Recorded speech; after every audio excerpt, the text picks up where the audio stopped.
Bueno, en esta oportunidad vamos a mirar algunos ejercicios de matemáticas correspondientes al módulo 2 y bueno, empezaremos por la situación 1, donde se nos da una ecuación correspondiente al gasto calórico que pueden presentar tanto hombres como mujeres. La ecuación planteada es esta para las mujeres y esta para los hombres. Entonces, la pregunta que nos da este problema es cuántas calorías necesita un hombre de 35 años, 80 kilogramos y 1,85 metros de estatura. Entonces, para determinar las calorías, entonces yo planteo que la ecuación que necesito es esta, porque corresponde a los hombres, y lo que hago es reemplazar cada una de las letras que tenemos dentro de la ecuación, donde P corresponde a la masa, H a la estatura y E a la edad.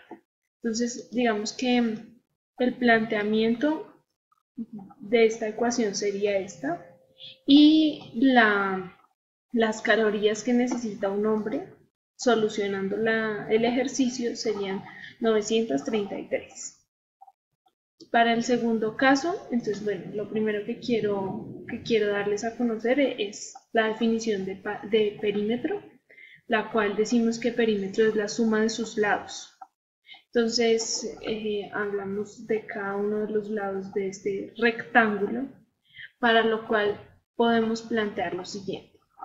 X, que corresponde a este espacio, es igual a este. Entonces podemos decir que x más 9 más x corresponde a un lado de este rectángulo. Los otros lados, entonces podemos decir que esta línea o esta longitud es igual a esta. Entonces hablamos de que x más 9 corresponde a la otra. Y bueno, ya hacemos lo mismo con la parte inferior y el lateral derecho.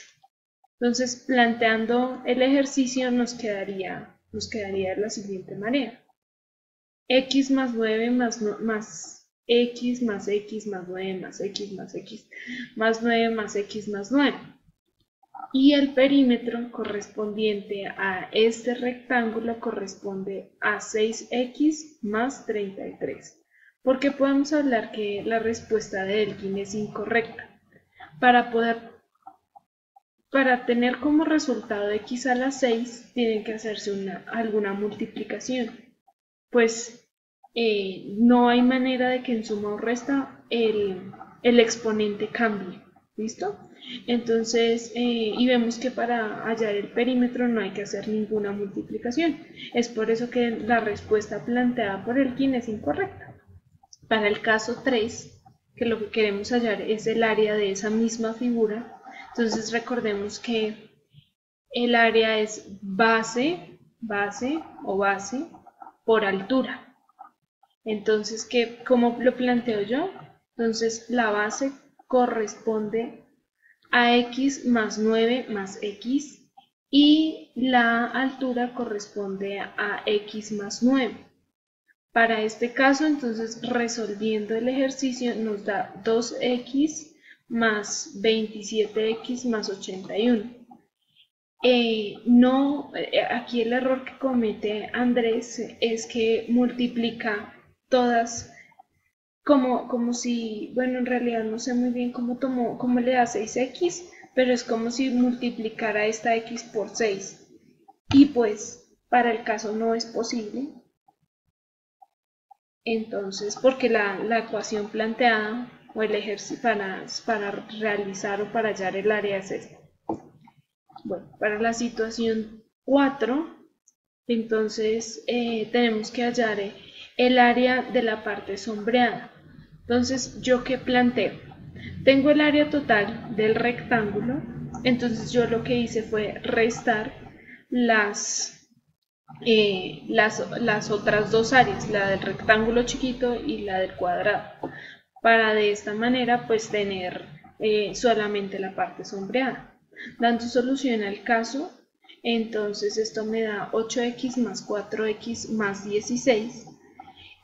Yo considero que los errores que comete Carolina están en los signos, pues tal vez no tuvo en cuenta que el signo, los signos cuando están dentro de un paréntesis, como lo vemos aquí, en este punto, cambian porque están dentro de un paréntesis y hay un menos que predomina. Entonces lo que yo hice fue, pues digamos, hacer ese cambio, y yo creo que por eso fue que a Carolina le dio diferente. Pues vemos que le pasó en ambos casos. Y bueno, digamos que la ecuación por eso nos da diferente a ella y a mí. Para el caso número 5, entonces yo qué planteo. Tengamos en cuenta siempre que el área de una figura es la base por la altura. Entonces, si yo miro la gráfica, podemos decir que 4x al cuadrado es la altura y lo que necesitamos es la base. Y pues teniendo en cuenta que tenemos el área total, entonces lo que yo hice fue despejar la base teniendo en cuenta que tengo el área y la altura. Entonces planteando así una división. Esta división me da 6x al cubo menos 4x al cuadrado más 4x menos 3. La diferencia, bueno, yo considero que el error que tomó Laura fue hacer una resta. O sea, ella parece que tomó el 48 y le restó 4, tomó el 16 y le restó 4, pero de acuerdo a las divisiones no se hacen de esa manera, pues en realidad lo que se toma es este número se divide por, por los números que tenemos en el numerador, ¿sí? El denominador divide al denominador. Entonces, y bueno, tenemos en cuenta también que en los exponentes se suman o se restan, y ella no tuvo en cuenta la suma y resta de exponentes para el caso de las divisiones o multiplicaciones. Bueno, en este caso es una división, entonces tienen que hacerse restas. Entonces yo creo que ese fue el error cometido por Laura. Para el caso número 6, entonces bueno, el cubo, tenemos, bueno, lo que tenemos que hallar es el volumen del cubo y tenemos un lado, entonces en realidad lo que tenemos que hacer es hallar,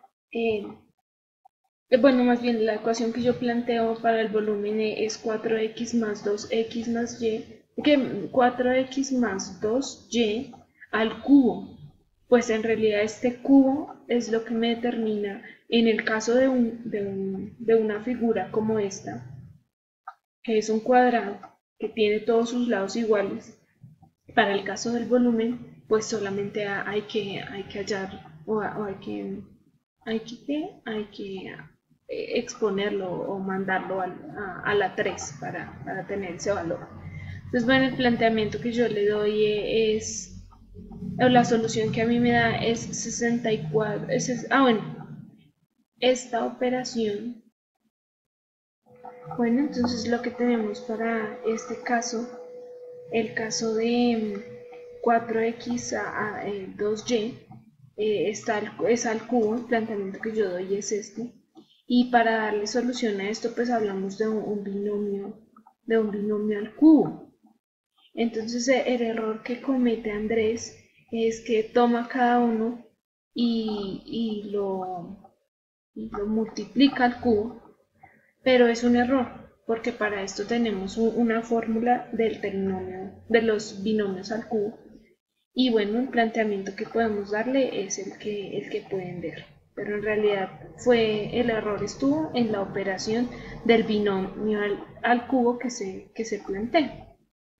Para el caso número 7, entonces, ¿qué podemos tener en cuenta? Bueno, para el caso número 7, si miramos nuestra ecuación, bueno, dice que se desea conocer la longitud del cuadrado, es decir, queremos conocer uno de sus lados, este o este, no importa. El problema, entonces, es que tenemos el área, y sabemos que el área es la base por la altura. Para un cuadrado, la base y la altura son iguales, entonces cualquiera de las dos longitudes nos sirve para el caso. Entonces lo que tenemos que hacer con esta ecuación es hallar uno de sus lados. Entonces podemos hablar de que estamos hablando de un trinomio cuadrado perfecto.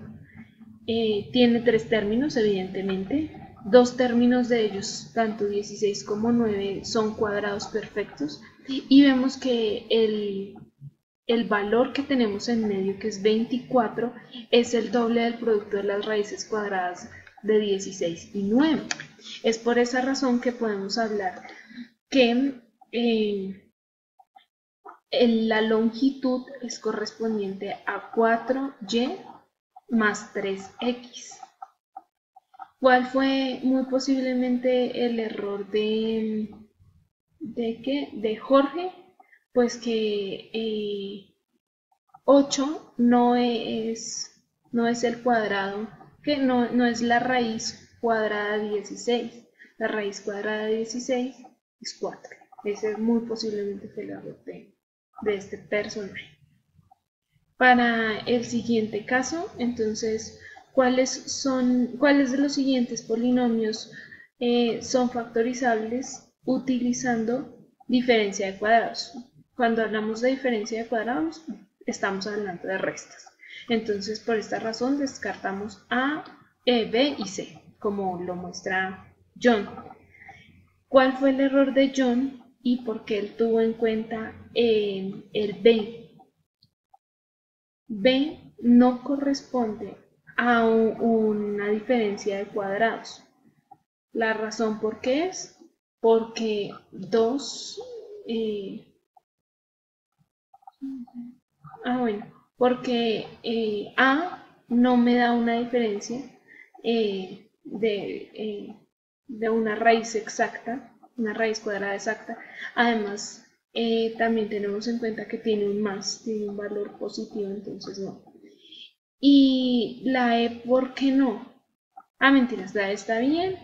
El C, bueno, ya dijimos que cualquiera que sea positivo, que tenga un valor positivo, pues no hace parte de la diferencia porque en realidad es una suma. ¿Listo? Para el caso número 9, entonces el resultado de Ricardo considero que está mal porque muy probablemente no factorizó 4x más 1 menos 1 menos x. Pues si no hubiéramos tenido en cuenta esta factorización, o más bien esta reducción de términos, entonces muy posiblemente me daría 6x al cuadrado. Y para el denominador pues también, digamos que esto no se puede, 2x no es posible, en la medida de que pues estamos hablando de una, ¿qué? De una, digamos que puede reducirse antes, no diré más. Y para el caso final, el planteamiento de Melissa, desde mi punto de vista, es incorrecto, porque en realidad ella no, primero no redujo términos, pudo haberlo hecho antes, y segundo, no sé de dónde saca el A a la 6. Es imposible, no le veo como, no sé cómo lo hallo. Pues bueno, de todas maneras yo planteo esta solución para que la tengan en cuenta. Espero que sea un poco clara con los términos y bueno, que el ejercicio planteado tenga la solución correcta. Buen día, hasta luego.